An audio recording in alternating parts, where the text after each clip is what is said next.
kakati kyembuuzaamu katono era n'abalabe kye beetaaga okumanya mu trip zino okwerya kubayo byaddala gwe ng'omuntu oyinza obutakiraba personale kitegeera naye bino ebintu bivaayo kitegeera nganze gye ntegese kiyinza obutakola ki nyinza oba have not experienced nga sigirabye naye these are the things that happen on trips. Nedda bibaamu naye like kiri kyengamba nti ekisinga obukulu ate ku trip wabayo abantu bakulu toli kusingira ddala togenda kugaana abantu kukola kye baagala wadde bibaayo naye nga kiri kyengamba nti embeera ebeera waawo omuntu kalese bamanyiganira wano mu motoka kyekyo then webatuuka ekwatirawo mu kkubo ebifo ebibamu buluumuzi biki kisinziira kati nsobola okuwa ekibuuzi waliwo trip eyali Jinjaawo kitegeera kati nga abaana balina okukampinga sula mu butenti kati tulina kyali waffe just twali tugeze just nga baboyi kati tulina kyali waffe oyatuuka ku trip n'alaba ekiri ku trip jjukira kati abantu bali balina zimba butenti bwabwe kitegeera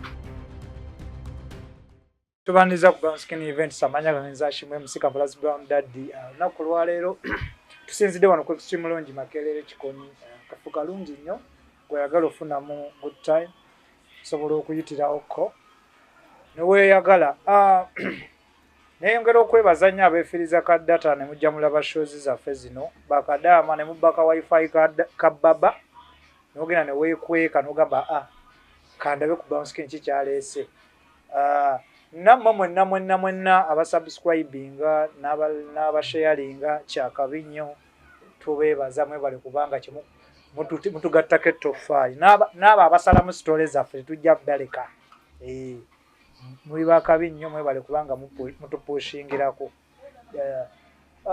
nenyongera okwebaza producer wange DJ Brown Skin CEO naye wakabi nnyo yatukwasaganya ku bya camera work n'okubafulumiza busitole buno obwolungi ne bapresenta bannange benkola nabo ku channel eno big up on yourself MC Dero Nahidi Nahya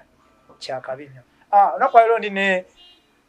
mukwano gwange oba muganda wange ono olunaku olwaleero tumuleese ozi yenno ena kunyumira mu abaagala nnyo trips mwenna abaganya ebintu bya tours and travel leero okutusinzidde mukulu gyebaleko bulungi buuza kubatulaba obeeranjwe sanso basanga wano ku Brown Skin Entertainment ate njagala nnyo okukulubiza abatulaba beeyongere okuwagira channel basubscribinge balikinge waka bongere mutambuza paka kwoyo omuntu kitegeera olusi channel eno embozi ezibaawo sometimes they are inspiring stories omuntu asobola ozifunamu ekyokuyiga ziri educative okitegeera so osobola ogitambuza paka kwoyo omuntu tomanya okufunamu opportunity emuyamba amanya oba bagambye abakulu abatulaba amanya mba Rhythm and Rome osobola okumpita Gideon naye nga erisinga okubeera mu bantu Rhythm and Rome tours and travel yegwe CEO nze CEO business etambula etya sofa business etambula bulungi business simbi business simbi naye nga wadde wajjamu awo ka setback munaffe Mr. Agzi yafuna obuzibu ku trip ye so sometimes abantu osanga bagamba nedda tetugenda turning up tukyalindako efu ebaamu okuva ekitegeeza wabaawo incident eyo turn up tejja bulungi tejja abantu baba ne fear mbu it may happen again naye so nyongera bakubiriza mbu buli kimu kiri bulungi ebintu ng'ebibaawo ate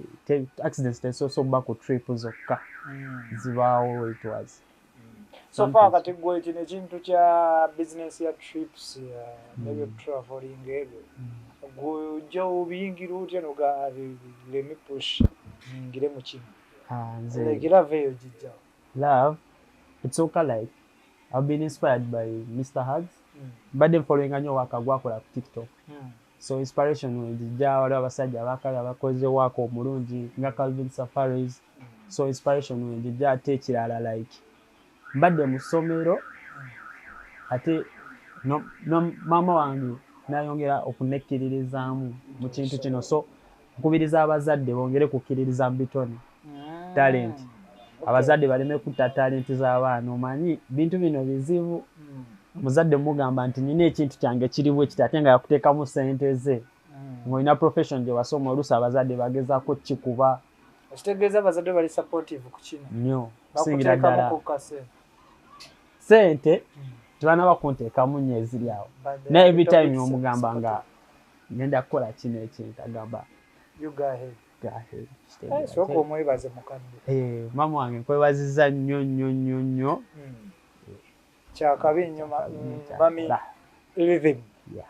kakati nga tweyongeddeyo trips sofa nga tonaba kutandikawo gwe bibyo obadde ng'ojja ozigendako ez'abalala bantu mbadde nzigendako badde nyatendinga n'endaba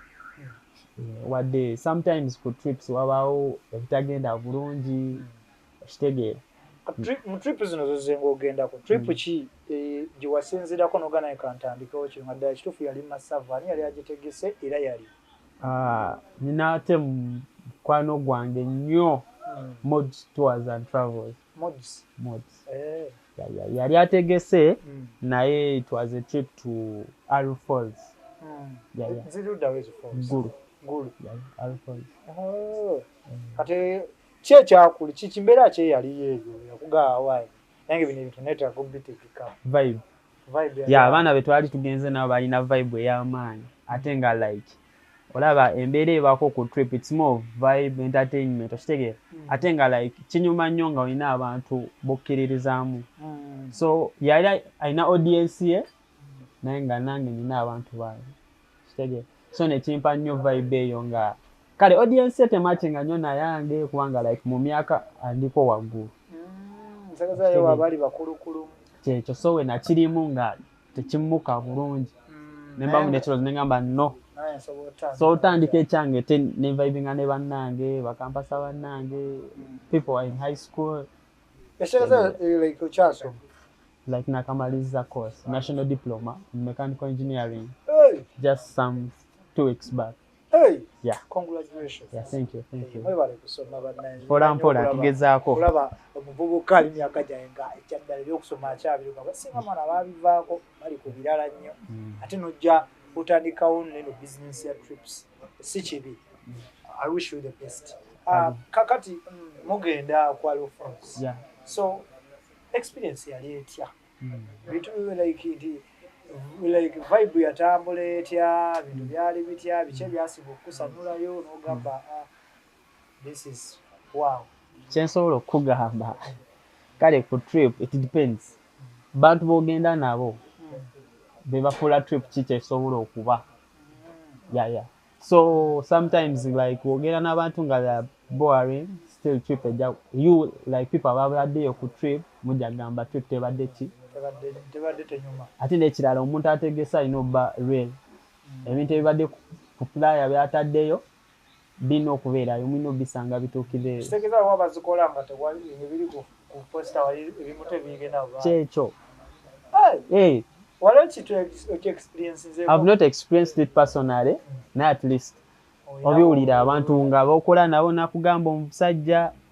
yatugamba ku trip tugenda sangayo kino na kino tugasangayo muyimbi bwati ate na expectations abantu naziteeka waggulu because ng'omuntu oba yagala ssente ayagala turn up aba afa kimu ssente nakubisa banne kati tudde ku trips zozo zengotegeka nezo zozobeerangamu kati trips bwe zengotegeka yali yasooka yali yeetera yali eragawa era yali eddawa trip gye nateekera ddala okutegeeka twali tugenda Mashon Falls. Mashon Falls naye kwolwo olunaku waliyo offer ng'ebisale babisaze. Entry yali ya bwereere nga just ate nga like they were not charging these activities that happen in the falls.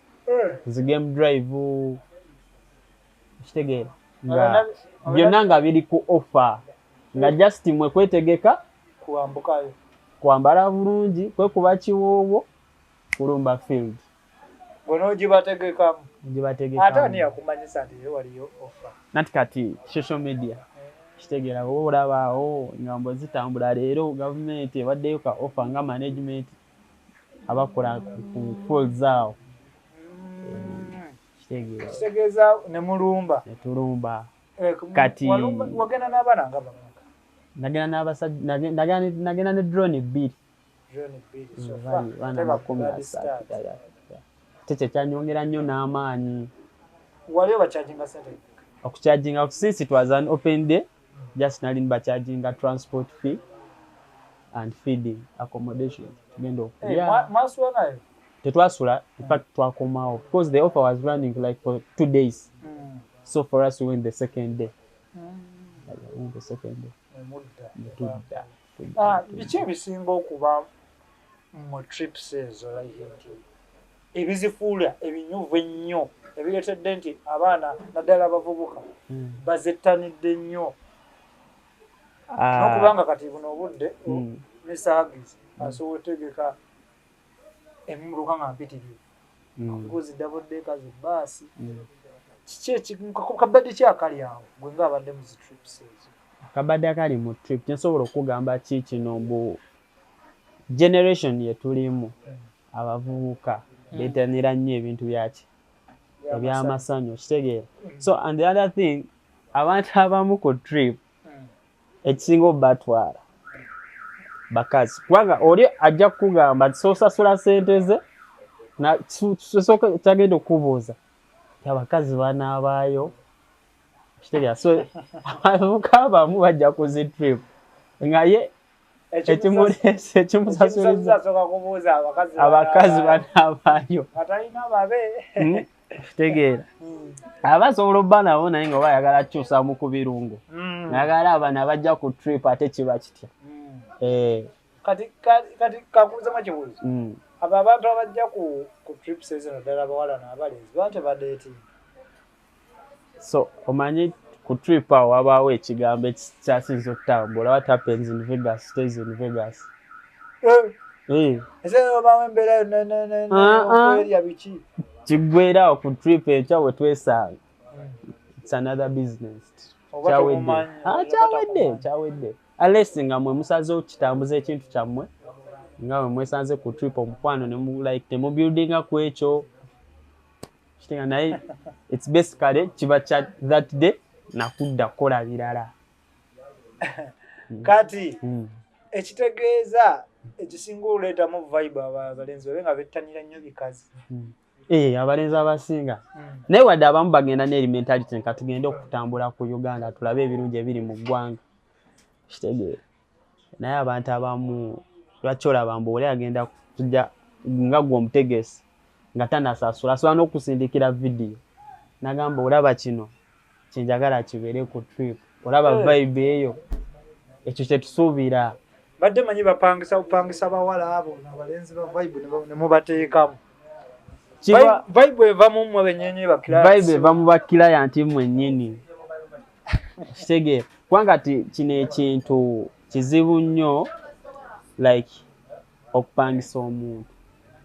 kitegeera. Kati kitandikira ku bantu bo kubanga oyinza obapangisa still nga bano abazze si ba vibe nekikulya tiba tekigenda working out. So it means like kinava mu bali bennyini abakoze kyabataniza up ku trip. Batula katezo trip oli agenda kugamba tugenda kujja ne vuvuze kitegeera tujje ne wiso tujje ne zijibye tekitegeeza mbu like yabadde ku agenda naye nkulaga vibe weva kiva ku bali abajja kitayate kati nekirala kiri kiddayo ku kiri abavubuka kitegeera nti myaka gyaffe gino abaana beetanira nnyo ebintu kitegeera ebyamasanyu. Kakati tudde ku kiri eri ku nsonga gye twakonyeko eya ekibeera mu trip kisigala mu trip. So kakati kyembuuzaamu katono era n'abalabe kye beetaaga omumanyi mu trip zino okwerya kubayobya ddala. Gwe ng'omuntu oyinza obutakiraba personally kitegeera naye bino ebintu bivaayo kitegeera nganze gye ntegese kiyinza obutakola ki nyinza oba have not experience nga sigirabye naye these are the things that happen on trips. Okubeera wagiraba wataka kugenda mu trip yo biba nedda trips zo biba bibaamu naye like kiri kyengamba nti ekisinga obukulu ate ku trip wabayo abantu bakulu toli kusingira ddala togenda kugaana abantu kukola kye baagala wadde bibaayo naye nga kiri kyengamba nti embeera ebeera waawo omuntu kalese bamanyiganira wano mu mmotoka kyekyo then watuuka vibe ekwatirawo mu kkubo ebifo ebiba mu buluumuzi biki kisinziira kati nsobola okuwa ekibuuzi waliwo trip eyali Jinjaawo kitegeera kati nga abaana balina okukampinga sula mu butenti kati tulina kyali waffe just twali tugenze just nga baboys kati tulina kyali waffe oyatuuka ku trip n'alaba ekiri ku trip jjukira kati abantu bali balina zimba butenti bwabwe kitegeera kati omuvubuka we yatuuka nga ye madamu yakoze eki yamulese base teyazze naye tebamugana tubirimu leeta ba madamu tebamwali mulundi gwogusoose nani bino nati kati bino nga abavubuka kwagala lipira etambula omuvubuka ku weekend kwoli tikwendi jangu tugende n'ogiripira omuvubuka ne bapanga butenti bwabwe kitegeera tenti nefuuka tenti butenti ne bufuuka butenti omuvubuka omanyi kye yakola omuvubuka ate teyanyiga bunyiizi nadda mu mmotoka ate nga tekiri mu tenti tasobola kukola ki tasobola beerawo n'akigumiikirira ate omuvubuka we yadda mu mmotoka kwejjako kiri n'anywa ku mwenge tenkeera twasanga yazizza balansi oyo ng'omwenge gwamususseeko oli yagera ku trip yatuba butenti bususse nga talina buli omu olaba peya nkutidde n'agenda mu mmotoka ye n'anywa omwenge n'asambulika abiralamu trip nga ziza tabbu nnyo trip zo ebyo byonna bibaayo kati nga agenda just go nga kiri kyengambye nti oli agenda kujja ne ambitions ze ate nga ffe abategesi tosasoma birowoozo bya buli muntu yenna kitegeera so osanga wali abantu abanyumya ebiboozi trip abantu bateeka trip kunoona abaana baffe anedda olwedde mwana oba omuntu teri kyakola nga kirabiddeawo teri kyakola nga olwedde yajjana okubanga baba abantu bakulu anti baba bagaa nti trip z'omuziteeka ne mwongeramu ebirungo mulyoka ono omwana yayonooneka ebinyanyanyanya bijjiraawo okwonoonekakwe kati wali abalungi neogitegeka yagenda kukakasa nti genda wali tulabe ekyatuleese male nzire wenyina osula nsule nawe gyebali kitegeera katika kino kiri two-sided lwaki baga nti trip z'okusulayo zo ziba zakwerya kiva ku kyokukyogera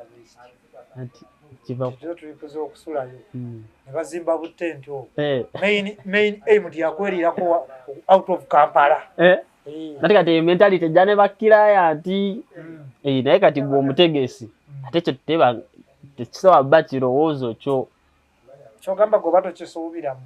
osobola kisuubira kubanga already nti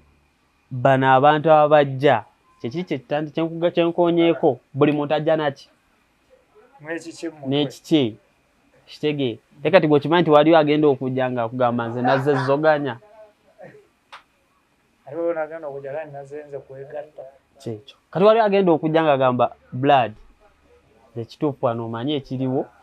noonya bakazi kitegeera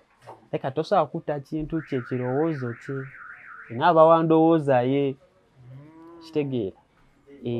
nekati nze kyenjagala oyisaawo ku ekyo ku bazadde abali ete ate tebagaana abaana kujja mu trip kitegeera naye omwana mugambe leka n'omwana ajje nga amanye ekyakoze ekyo nti ebadde trip tuwalinga nakuddaka kitegeera kakati tuddeyo waneno wakati mu kkubo nga mugenda waliwo trips ezimu zenze mpulirako nti mu kkubo awo nga mugenda mwekola ebintu ebitasaanidde muleka gye muyise bakutte ku mitwe nga bagamba abaana abo nyambala simanyi oba kumba mutegeka trip ezo mutegekako dressing code kisinziira trip baga nyambala ebeera mbi naddala abawala abalenzi enjaga baginywa kyere mu kkubo bajja beegaayagaaya bintu bingi nnyo trip zino actually abantu basoze twalanga like ezirina kyezipromotinga nawo tutangazeemu awo gwenga ategeka zi trips ati kati olaba zino trip enda kukoona nnyo ku ekyokwambala abawala ekitegeera like recently trip gyensembeyo tegeka nafuna incidence n'abantu abamu kitegeera oli nankubira naŋŋamba watwala abaana baali bambadde bubi baali tebambadde bulungi kitegeera ate kati nze ne mugamba ate kati nze so omwana owa yavudde ewaka ng'abantu babeera nabo bamulabe nga bwe yazze ate nze tetusobola kunkakata kukola ki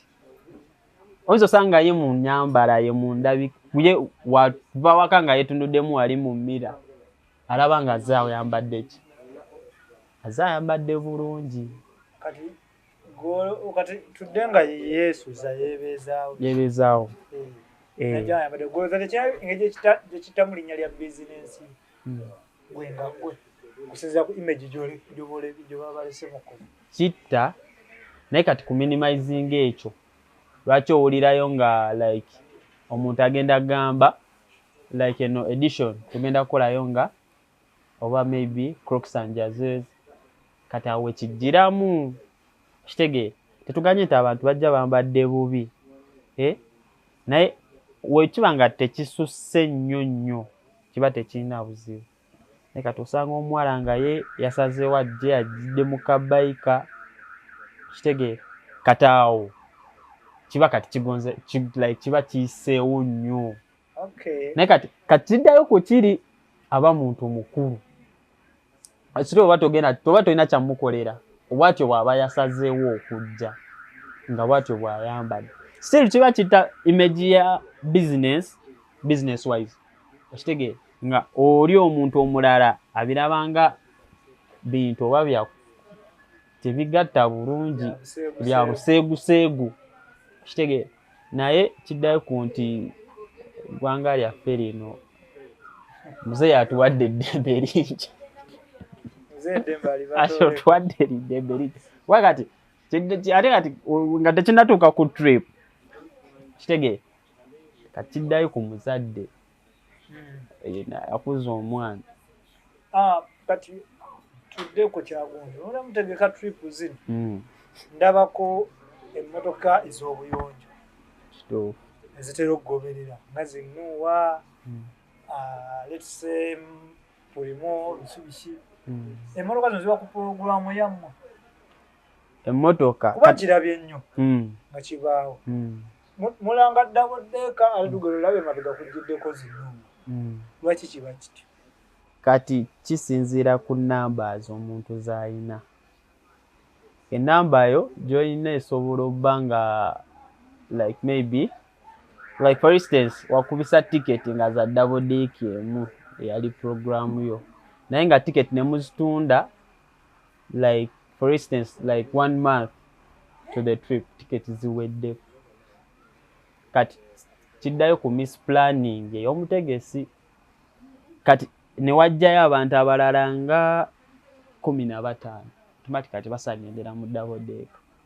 kati kyekijja kweyo like oli ngayagala tu kusanyusa abaana abazze 10 kubanga kati kiddayo ku kiri nti bino ebintu byonna obiyingiramu its passion nga tonna balowooza ku ssente tibano obwagaza ate fa ku banno nga gwomanyi obagamba ekituufu omanyi ki tiketi ziweddeko naye kati oba tosobola kikola kyekireeterawo ebyo kufuna ziwiishi kufuna zinoowa ate kati kyembuuza kuba kyekyo kirabiseeko emirundi mingi kyogera buli eventi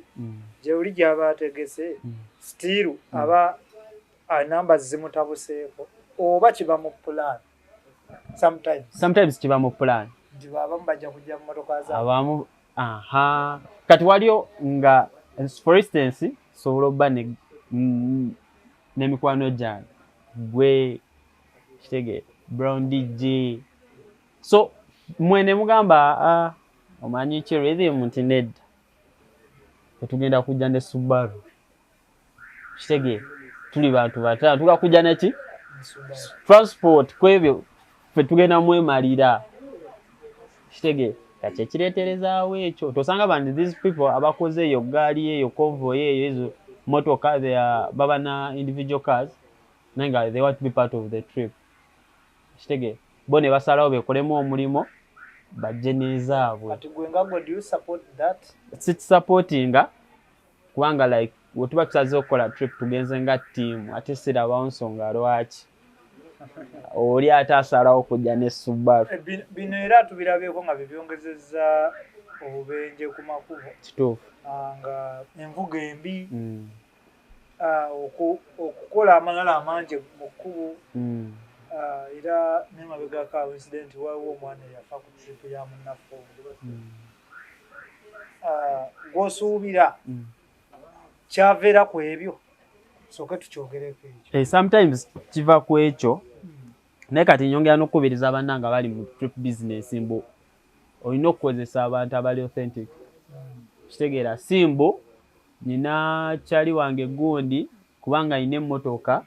kamuwe giga avuge abantu kubanga kati oli ye ayinza obba talina kyakolaki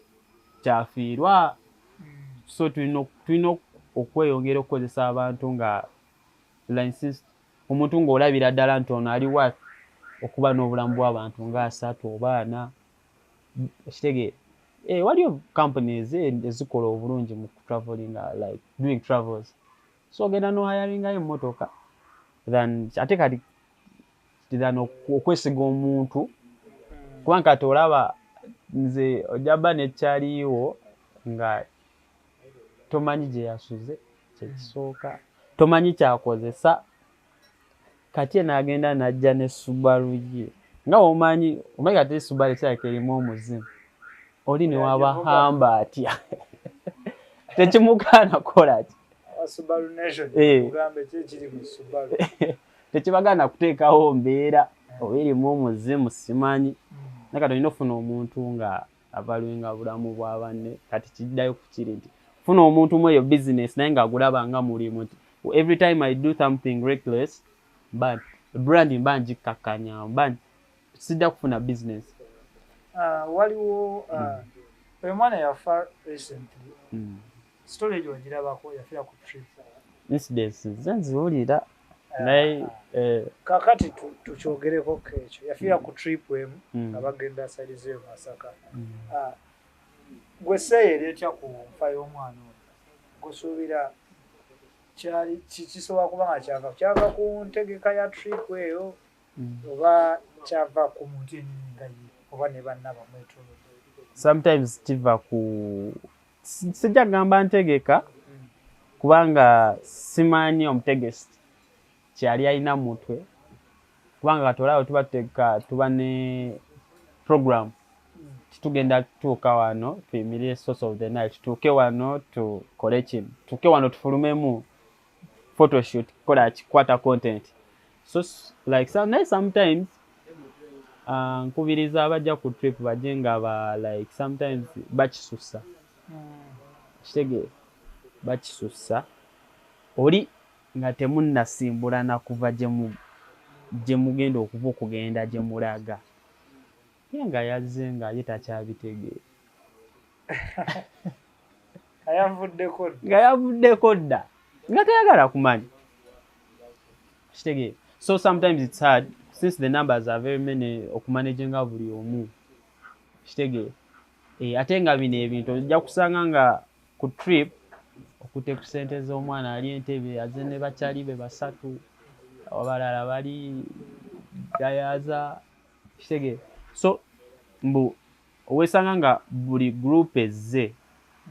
bayina different kind of habits ate n'ekirala mbu ojja kusanga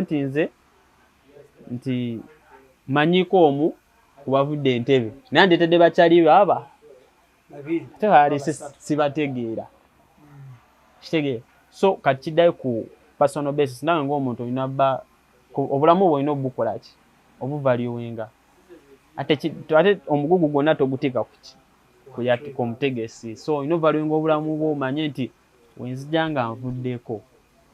kino kisobola okukola kitege for instance osanga omuntu ali waggulu ku deka kitege agiyimiriddeko talina waakutte so sometimes ekyo kati mba nkiblaming oyo wafuna obuzibu naye nga bino ebintu bikwayo still kujja ku the numbers the more the numbers the more the profits the less the numbers so profits zigenda balance ate weather nga yo sinalaba weather nga interfering trips sinaba kira sakati osobola kukya ku matanga lutegeserwa sane kuba netonya nekeererawo kola olunaku era tanapu esigalayo eyo nati kati olaba nti sometimes nti kijja ku management tojja kusanga watunze tiketi nti kati kiddayo kiri bakiraso baba balina okutegeera nti kasaba sobola okutegeera nti leero Sunday eno enkuba yakoze yatonya kati baba batunze tiketi batajja gobofu nga gwomuntu kati kwanga tiketi zoba wazitunze unless otherwise ngoli client akugambye earlier nagamba nfunyemu programs endala nga 10 obadde otegese ngenda bba nkola kino so unless wasobawo okwetegeza you refund back the money yeah unless nga maybe sometimes aba bakoze deposit mukola refund oli waba abookings ekifo kye automatically abatamaze eyo nga ticket tagitutte nga sando zimudde sente obwo zimudde badesi chimanyi yes bade mmanyi ndi ka stories nali kati okuddiza omuntu sente za tekisinziira ku mutima gwa muntu nakyo kiddayo ku kiri oba nkolagana ate kintu kyolimu kubanga womuddiza sente oba olinga trust ekitegeera kubanga kati every time ajja bba akkiririzamu gwe nti nja bba ndinda ono yaba akola ki yaba ategeka ngenda noono kati so everybody has his audience so kati omwiso obi ajja genda gamba ogundi oyo omulaba kino na kino so tajja kukomawo so famu trip z'akateeka mulimu ko trip ey'okusulayo anedda ato nagikola kujjako eddako mu maaso yeah sulayo 2 days 1 night 2 days 1 night kati awo kapo banga zitegekedde okusinga zi couples trip eno nesingo zibaako so couple sometimes no trip couple ejja ne offer yayo te couple weyo okusulayo oli single basi kuwagira kujigendamu kibate kijja kuggwa oyinza obba ate nga gwe ebirala bye bikulya twogere ku bawala bano abagendera ku trip abaana abawala bwe banyinya ku baasi ezo muzimu gubambala bati mwe muzibeeramu muzimu gumwambala n'abeera nga buli amukanzeemu ajjamu bujja n'amugyamu kiba kiki ekibaawo kiki ekiba maanyi kyagali awo agabeera awo ku baana abo abawala. Kati abaana abawala muganda wange kiddayo kuna ku mentalite y'omuntu. Kati gwe tuwuliranga y'omuwala nga wadde tazze ku trip n'omukangamu seconds 2 nga guggwa. Kyali kibaddewo ekyo kisoboka. Kati oyo omwala y'omu ne wajja ku trip ekyo kijja bbaawo. Naye waliyo n'abawala abalungi abajja nga ye amanyi ekyamuleese. It's all about trip na kuggwa. Naye baŋŋambe kugaba ennamba kubaawo kusharinga ennamba. Abasajja bakubira ddala amakati. Gabaawo abasajja bagaba ekigere ekiri serious. Ekigere bakigabira ddala left right center. Abasajja bakubira ddala kya pedri. Makati abasajja bakambwemu. Abasajja bakambwemu. Obwangu obwo bubeerawo n'abasajja bwe bakozesa bannaye. Tripu zino zikyasobedde magic yazirimu. N'abawala basobola okwekwatira. Embeera esobola obaawo. Kimunkutidde. Badde sikimanyi. Obadde ki? Omwana abeeraga waayi kitabuse. Kitabuse. Nga ebyokunywa bimukutte. Kitabuse naye kiddayo. Abasajja singa tetukolanga konsobi eyo. Ku muwala kukangamu n'osiba. Batini nnyo abagaana olina bba na composure ng'eri mu 10. Nakubanga waguma. Composure ng'olina y'amaanyi nnyo. Kubanga kyo kiba kizibu. Tukyalina rhythm and rooms, tours and travel. Sajja ateeka trips ez'enjawulo. So final trip egenda okujja maaso awo. October. Soko gibagambi. October tuli Busoko Falls. Busoko Jinja. 2 days, 1 night. The second day tujja ku Banana Resort.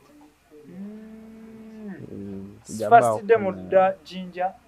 then second day Banana. Yeah, first day tuli ku Busoko. Tuwumulamu. Then the second day kati ebyokusulayo bookinga hotel oba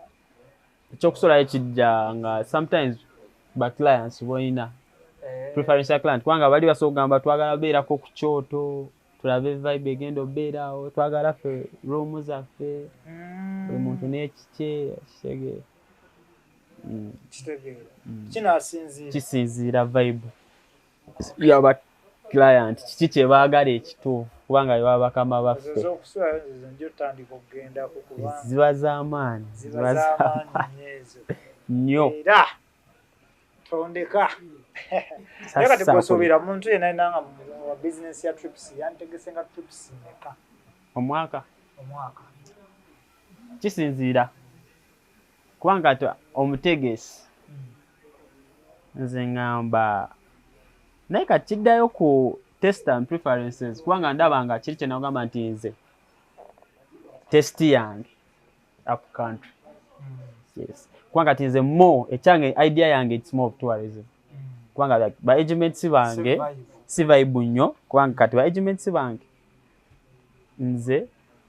like na ndi upgrade namala for nengenda ku certificate so nakamala diploma kati kiba kizibu audience yange kyegeza be bana abaana mikwano gyange bana abaana either bali mu senior 5 senior 6 hata bamuti agenda kunnyonnyola muzadde kitegeera kati bano boolaba nti ye kike nti timovu tugendeko every time mu Jinja tugendeko wa be bana abantu bali established ti agents be bana abantu nga 25 26 so nature kibaamu once in a while tezo moment zibaawo ne mwimira abantu vibe nebaawo nekwata na it's move kulambula it's move touring basically okay kati sogere ko birungi ebiri mu trips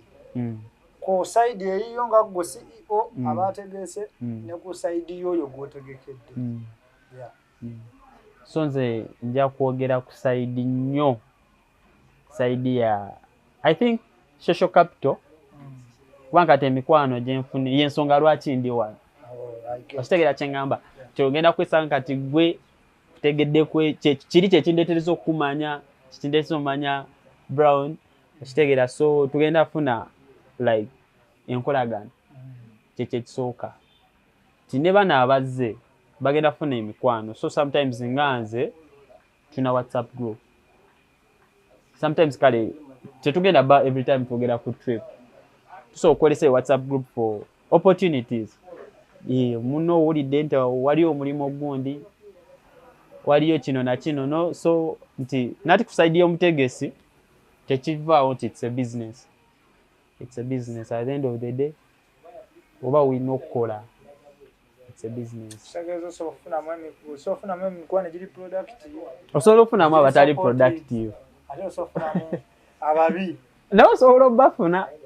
kakiddayo ku testi yo. Oyagala kikazi kitagala kina mabino oyagala kitengedde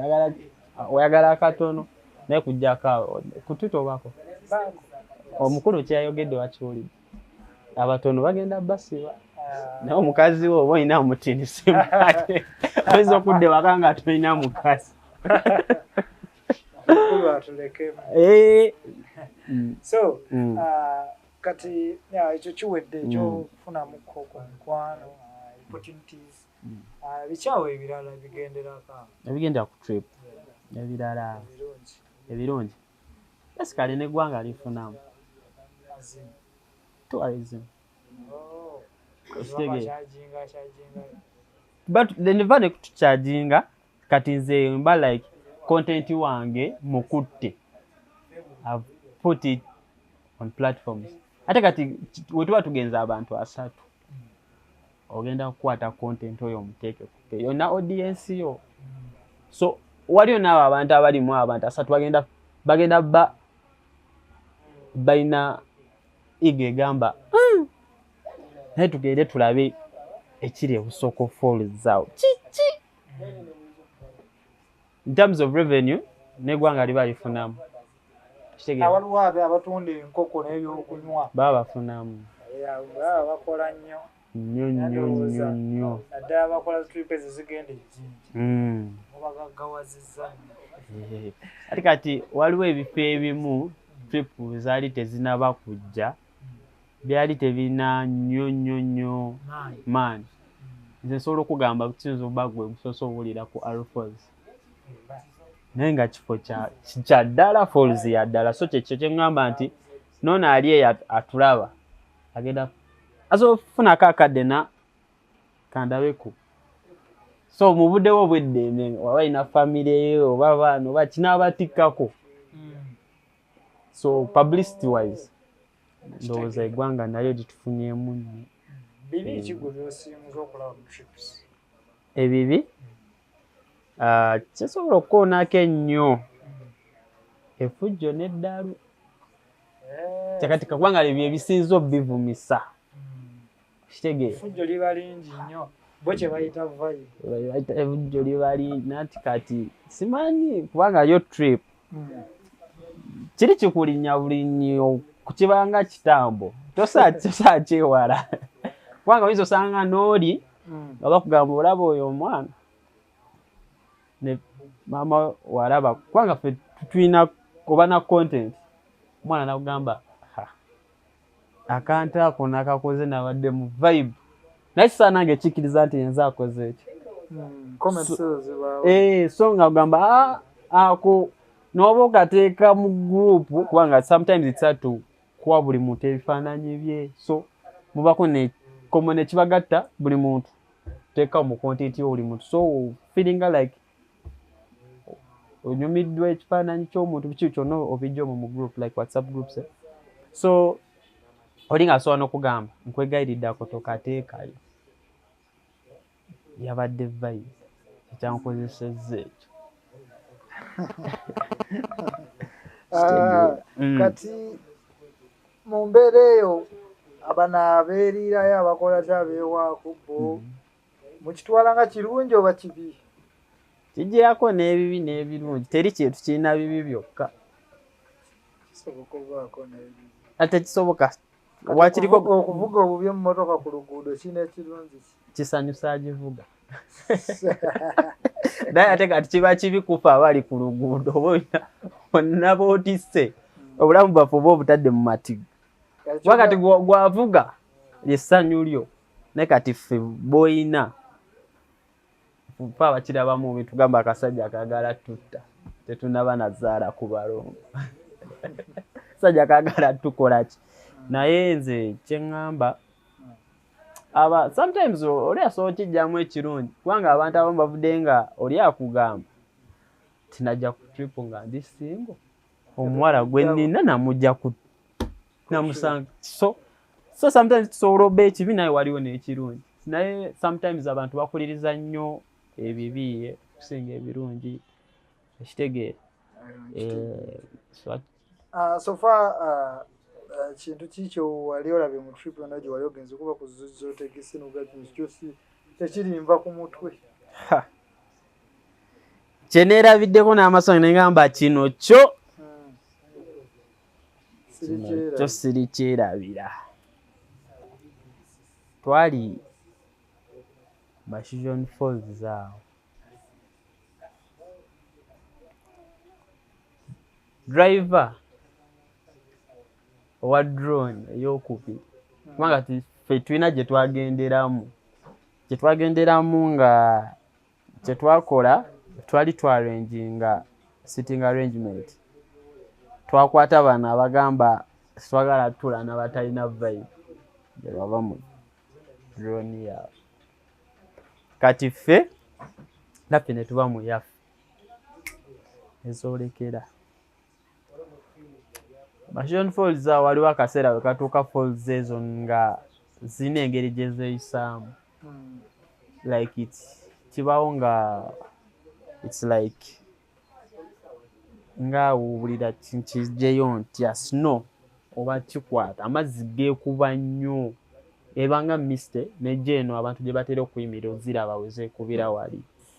so nga abaana baagala beeyo moment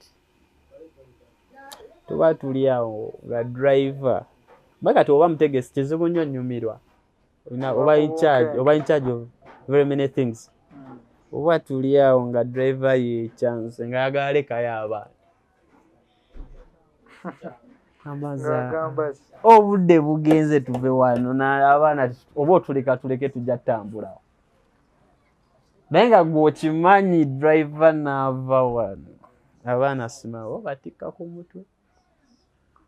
abaana bayagala ba experiencing a moment kubanga ti we twaliyo ssaawa nga 10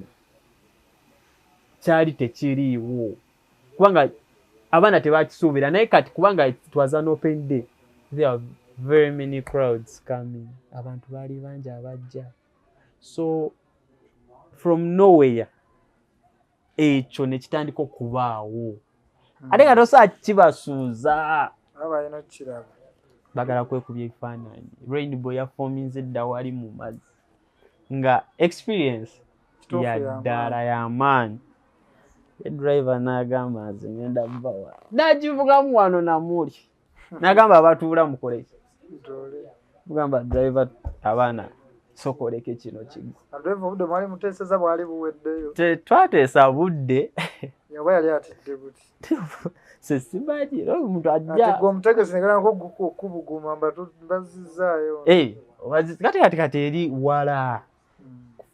just okuva wetwali okutuuka ku main wakiriko nti tutandikiraawo okudda ku main ziba kuno nga tukyali mu paaka okudda ku main nti zino ezikwata emasindi Kampala wa ozifuna okudda yali moment enzibu nnywe naye nga eva ng'omusajja wabeera every business has a challenge teri kintu kiri straight okitegeera so kyajja ne kiggwa ne kiyitawo naye kyanyamba eventually driver kati drive okukkakkana wali abaali batudde mu taxi gye twali ne bagenda mweri drone okitegeera kati waliwo n'abamu abali mweyo ne bagibukira ye era yatulekayo kyekyataasa embeera nejjula kati bali ababadde eri nebajje naffe kati ababaddemu yaffe abamu ne bagenda mu eri era kyekyataasawo embeera naye kyali kitulidde kati kirungi ki kiwafunye mu trip season ogamba nze nga nze kiwali otuuseeko nze nga nze kyentuuseeko I think tekijja vaawo nti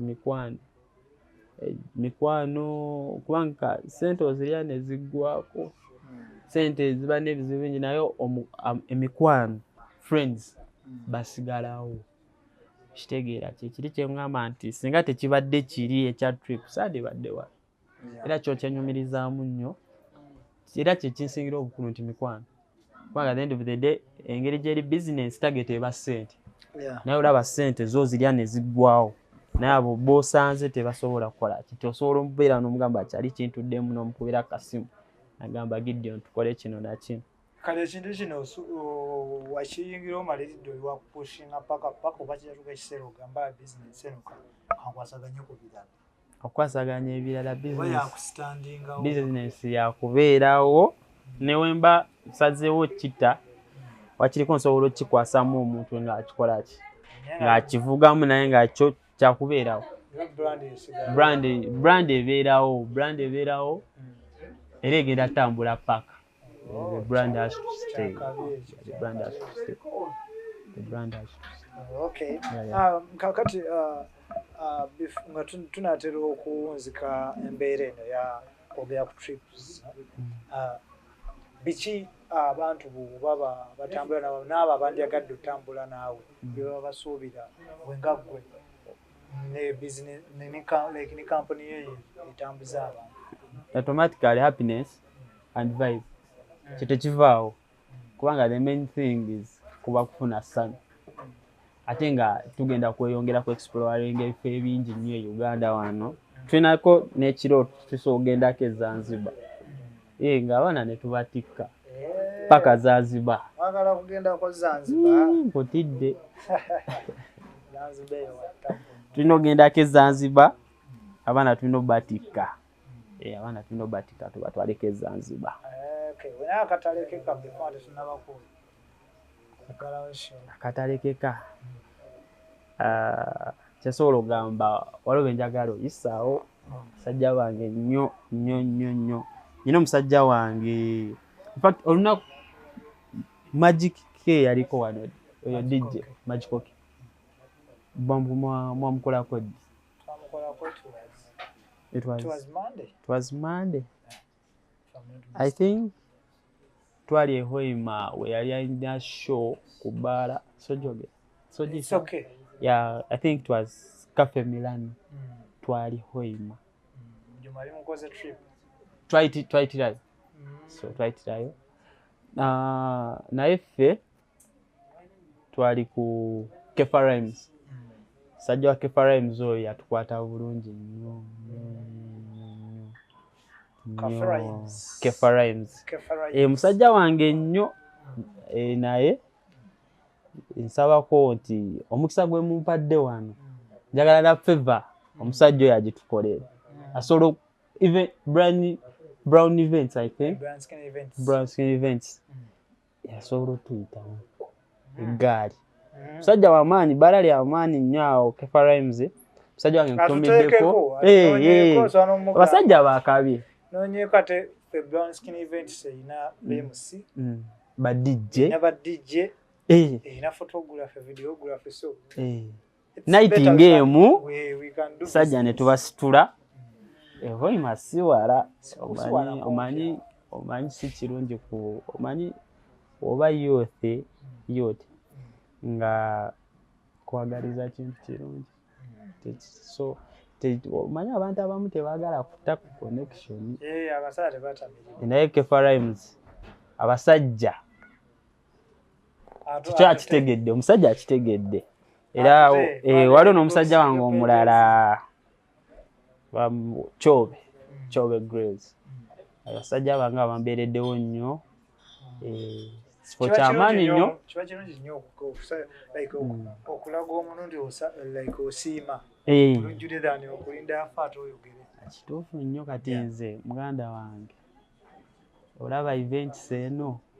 abadde ngamba n'omusajja wa CEO ngamba mbayo waka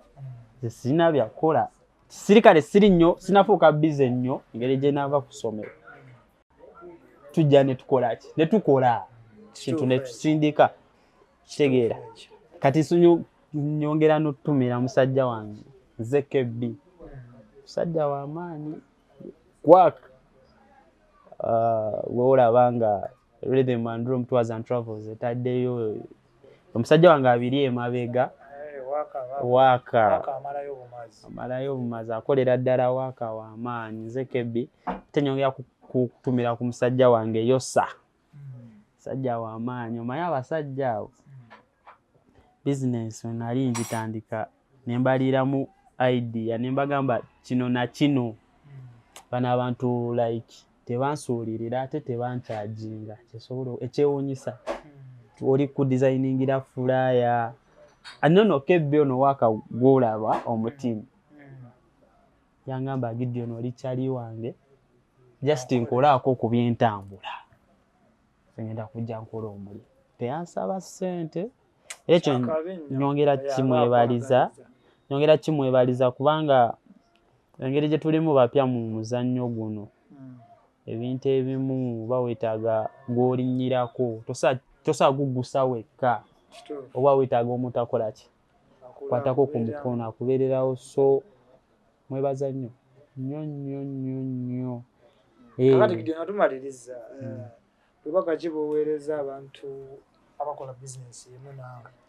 eya trips ntanda gy'obasibirira twongere kufa ku bulamu bw'abantu kintu kikulu nnyo kubanga every time ffe tutabeere kini nnyo ku bye tukola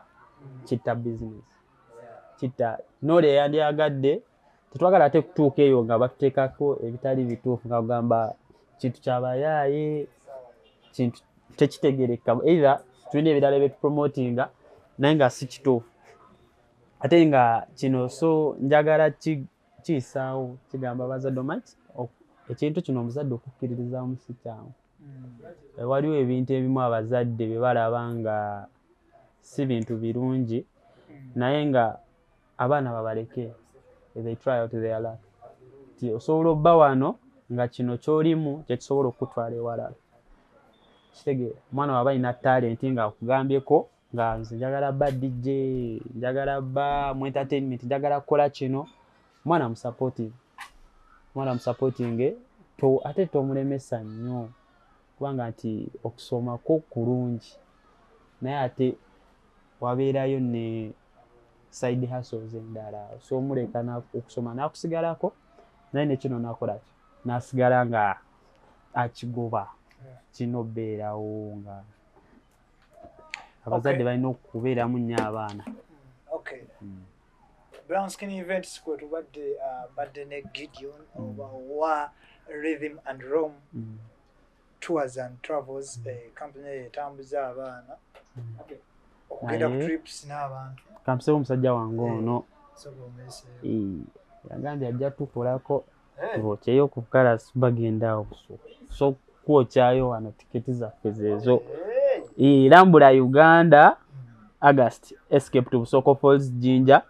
fee cheku nga August 8 namba ngisewo abatulaba namba osobola omusanga ku 0772015216 osobola obbakoonako ne bakugamba ebisingako then n'ekirala musajja wange Mod Tours and Travels musajja w'amaanyi oyimaawo Mod Tours and Travels I think bo aina trip kifo kirabidi kandabe wano mu inbox aina trip nga 27 July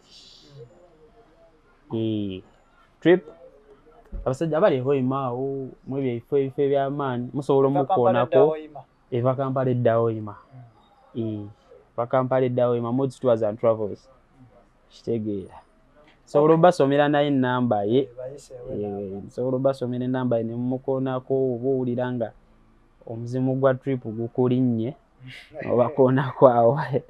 0763898737 banoonyeko basajja b'amaanyi mutambule nabo mulambule nabo mumanye Uganda nabo gwe mulamu omukulu tubadde ku Brown Skin Events YouTube channel subscribing and sharing tulina platforms zaffe endala ku TikTok Brown Skin Events osobola okutukeberako